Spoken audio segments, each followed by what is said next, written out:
Kai jau pasakiau garsiai, kad važiuosiu į Dakarą Arūnui, kai jam pasiūliau būti mano šturmanu, jis sako, kokiu šturmanu, skau, mano.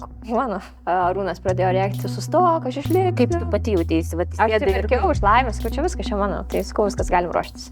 Bet skau, aš neturiu biudžeto, nes biudžetas kainuoja ten tom varžybom, geroj komandai 35-40 tūkstančių eurų, 2 dienom, skau, aš neturiu tokių pinigų, sako, tai gerai, sako, tai aš skau, tave kviečiu.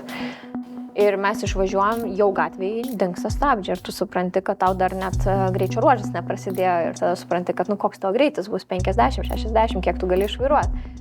Tarkim, jeigu kalbam apie Dakarą, vien startinis mokestis kainuoja 32 tūkstančius eurų, vienas mechanikas kainuoja 10 tūkstančių eurų. Kosmosas gaunasi apie 300 tūkstančių eurų biudžetas. Jo, aš gal netgi sakyčiau, kad to šeiminiškumo pačiose varžybose jo nelabai lieka. Nes sakau, per Dakarą mes ten skiriamės, aš nežinau, aš tiksliau skiriausi su Arūnu labai daug kartų.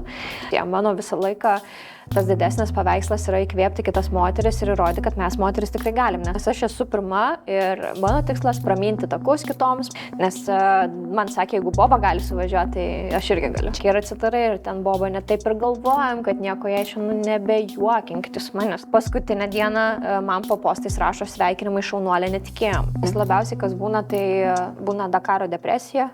Juk mes turime ir Lietuvoje labai daug žmonių, kur sako, o važiuosiu Dakarą.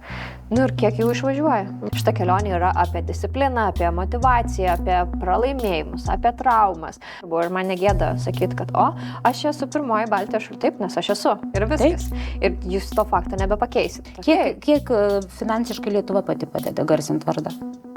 0. 0.